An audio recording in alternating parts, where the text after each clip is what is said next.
Hello guys रश्मि किचेनলৈ আপোনালোকক সকলোকে স্বাগত জনাইছো। এয়া আমি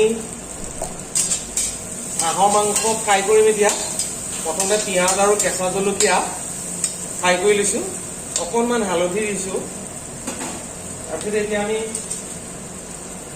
মছলা দিম। আমি অকণ মিট মছলা দি দিছো, খাবলৈ ভাল হ'ব, ফ্লেভাৰটো আহিব। ইয়াত আপোনালোকে ইচ্ছা কৰিলে বিলাহীও দি দিব পাৰে, বিলাহী দিলে গ্ৰেভি এটা হয়। কিন্তু আমি আজি ভাবিছো নতুনকৈ এটা ৰেচিপি বনাম। আমি অকল হাঁহৰ মাংস ফ্ৰাই।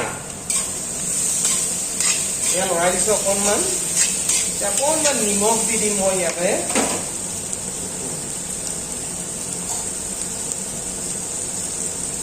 অকণমান নিমখ দি দিছো।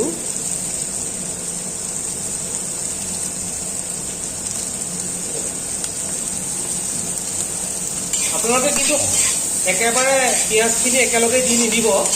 পিঁয়াজখিনি মাংসটো আধা ফ্ৰাই হোৱাৰ পিছত পিঁয়াজটো দিব অলপমান, যাতে পিঁয়াজটো অলপ সিজি যায়, জাষ্ট থাকি যায় কিন্তু গলি নাযায়, তেনেকৈ ৰাখিব।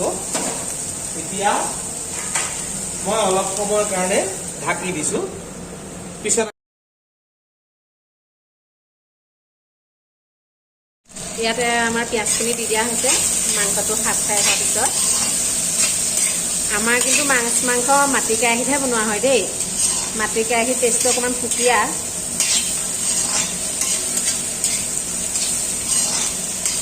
ইয়াত যদি আপোনালোকে বিলাহী খাওঁ বুলি ভাবে বিলাহীও দিব পাৰে।